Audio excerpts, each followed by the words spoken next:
Hello guys, how are we doing? My name is Tom Harrop. I'm the founder of TJ Tutors, and today we're going to be working on some paragraph writing for GCSE and also for 11 plus as well. So this is going to be something that's going to be really useful for you guys this week. How to use PETAL paragraphs. Okay, so what we're going to be doing today, we're going to be having a little look at the text Treasure Island, just a little excerpt from it. We're going to be trying to focus on how to write some of these PETAL style questions from a classic novel, as well as some of the other techniques and kind of skills that we would normally have to do when we're analysing a new text. So to start us off, we're going to have a little look at this extract here. I'm going to read it out loud, and then the first thing we're going to do, we're going to try and have a go at identifying the 5 W's. Okay, so the wind howled through the rigging as the Hispaniola rocked against the restless waves. Jim Hawkins clutched the rail, his heart pounding like a drum against his ribs. The moon, pale and watchful, cast a silver glow over the deck, illuminating the towering figure of Long John Silver. His wooden crutch thudded against the planks as he advanced, his one good eye gleaming with an unreadable expression. Well now, lad, Silver drawled, his voice as smooth as rolling tides. It seems fate has tossed us together once more. Jim swallowed hard, aware of the heavy silence that had fallen upon the ship. The sea whispered secrets only the bold dared to understand. He knew he had to tread carefully. One wrong word, and he might find himself at the mercy of the treacherous crew. A distant flash of lightning illuminated the horizon, revealing the shadow of land. Treasure Island.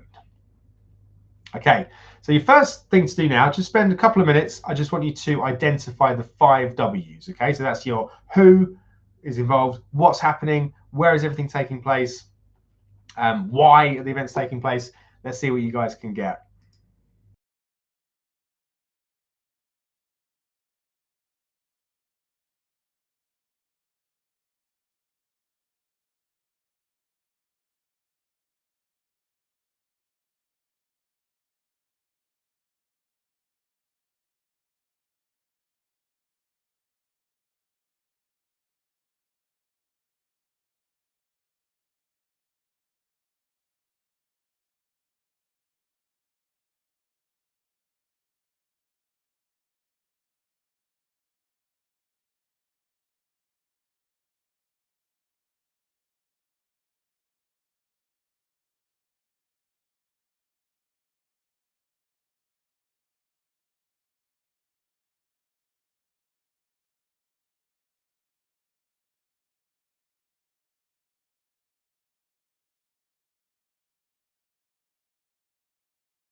Okay, right. So I've got here a short summary using the 5 W's. Okay, so who is obviously Jim Hawkins and Long John Silver. What is a tense encounter between them aboard the Hispaniola. Where, obviously, on the Hispaniola, sailing towards Treasure Island. It's at night, it's under the moonlight, there's a storm approaching, that's for when. And then why, which is sometimes a little bit tricky, but it's the idea that Jim is uncertain about why obviously Silver's there, basically. So his intentions, and the looming presence of Treasure Island adds to that tension. So what I want you to try and do, guys, just for a couple of minutes, just getting into a habit now of practicing summarising, because this is a skill that we use for 11 plus for summarising text. It's also a skill that we practice for GCSE, where you've got to kind of summarise the differences. So using some of that information, just let's say 3 minutes or so, try and get me a paragraph where you are summarising what you've just read there. Okay, let's see what you can get.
Okay, right.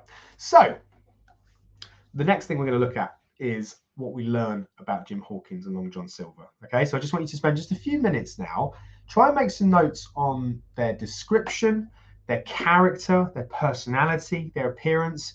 Read through that text, see what you can find in terms of what it shows about their character, or something that reflects their personality. Okay, again, I'll give you just a few minutes to try and have a go at that for me.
Okay, so here's some ideas just to get you thinking. Obviously, Jim is young, nervous, his heart pounding like a drum. That tells us he's scared, but he's also alert. He knows he's got to be careful when he's speaking to Silver.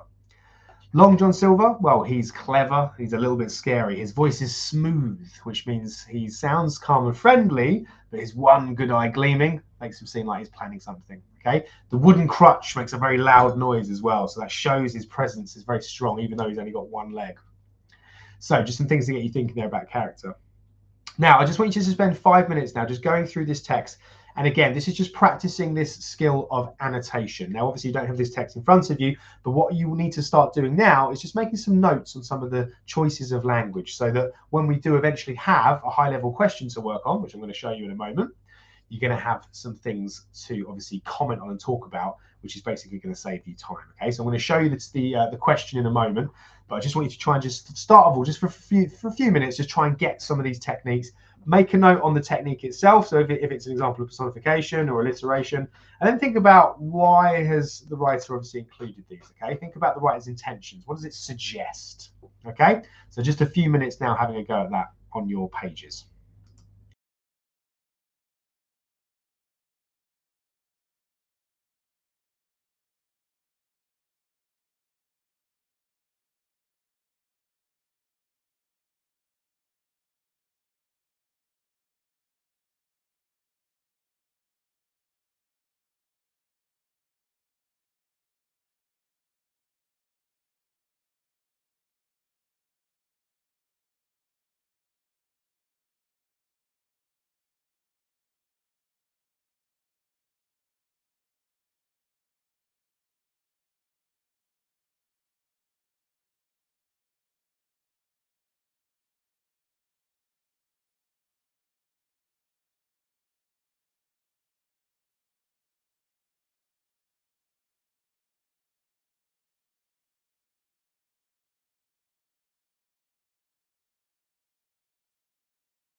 Okay, so hopefully you've got some good ideas there.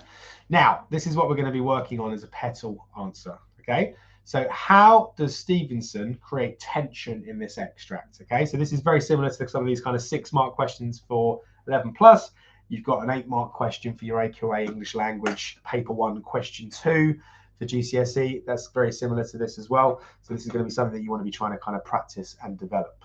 Now, excuse me. So the structure for PETAL is as follows. Okay, so you have a point, right? So you think about obviously making a simple statement about what the writer does, what they are suggesting, what they're showing, and here at the top with the point, you've got some suggestions about what excuse me, what can be, how you can kind of structure these beginning sentences.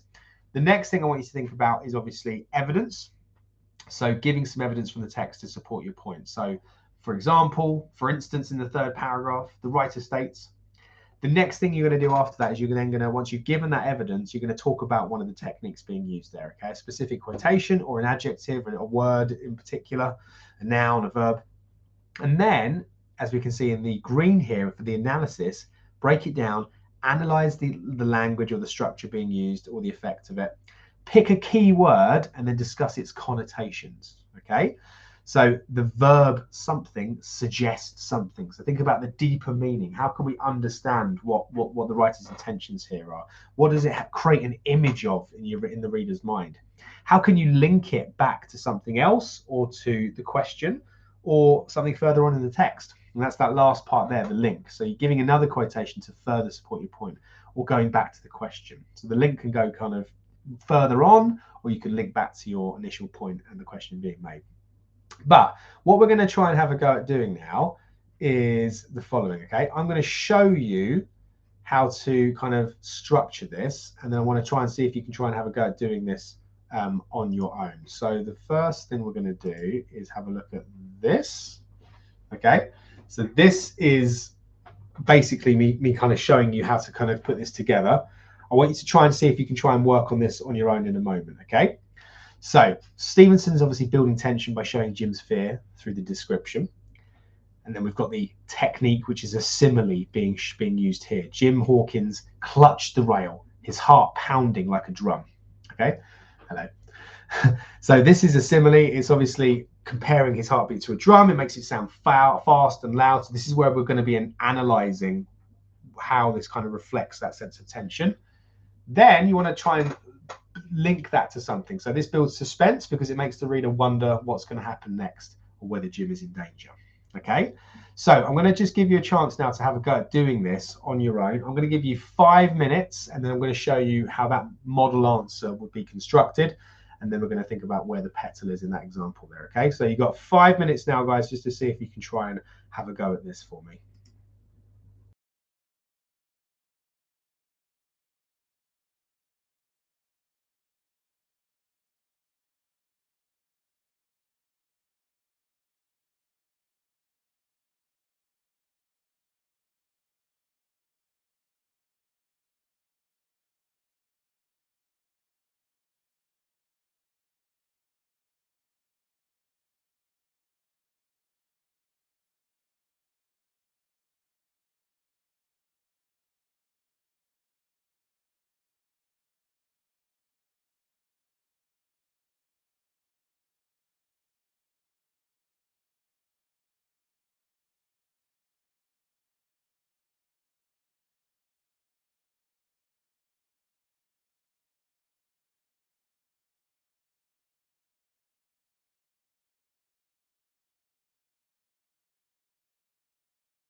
Okay, right, let's have a little look at our model response here.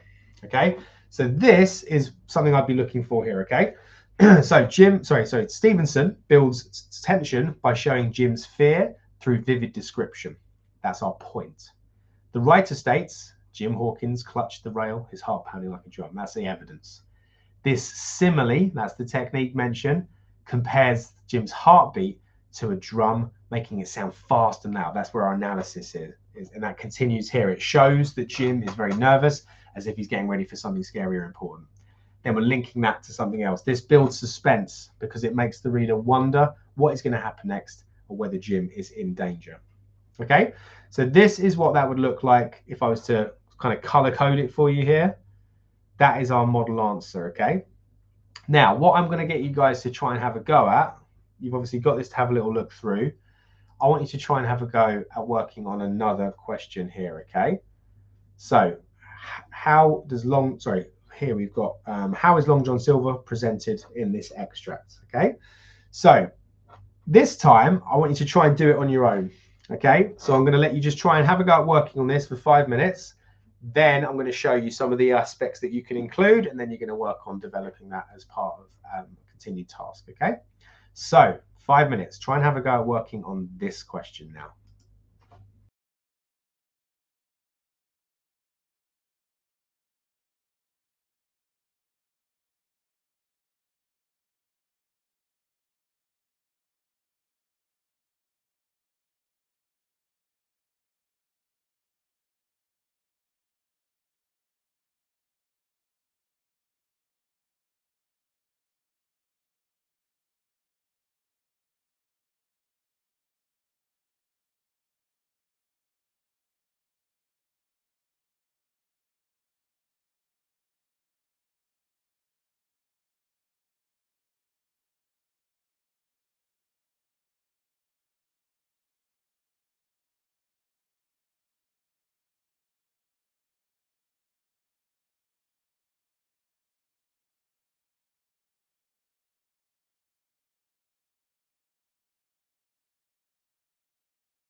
Okay, right. So some things we can mention here.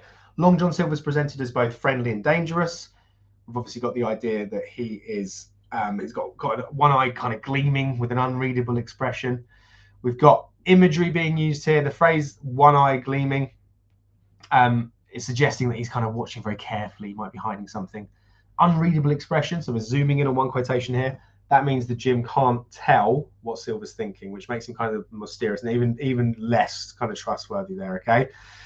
So it's again, that's creating uncertainty, it's building suspense, okay? And that's making us unsure about the character of Silver, which makes it interesting for the reader, okay? So what I want you to do now is I want you to try and model that answer, develop that and improve that. I'll give you this just to kind of help you with how you can structure that yourself. Hang on, this one here. I'll give you just a few minutes to try and just rejig it, just improve it and just develop that, okay?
Okay, cool.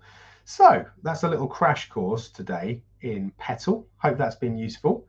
Now, obviously Easter holidays is coming up and we've got some things going on this year. So we've got various workshops going on over the Easter holidays from Monday, 7th of April, 2025, all the way to Thursday, 17th of April, 2025. The sessions are 9 till 11 a.m. each day. You've got homework with every class. You've got the sessions going to be recorded and you'll have lots of extra resources as well there. Okay, so you've got the option to join one class for £25 or you can join 4 classes for £80. So there's lots of different things going on there over the holidays. You can feel free to reach out to me by the details below in the corner but we've got story writing on the Monday, descriptive writing on the Tuesday, continuing the story Wednesday, how to do a diary on the Thursday, letters Monday the week after, balanced arguments, article writing the Tuesday, speech writing on the Wednesday the 16th, and then finally writing from a title. Okay, so there's loads of good things you can get on with and get involved with. So if that's of interest to you guys, you can certainly join along there. Thanks so much for joining, everyone. I hope that's been useful for you today. I've been Tom Harrop, founder of TJ Tutors, and I shall see you in our next session. Take care.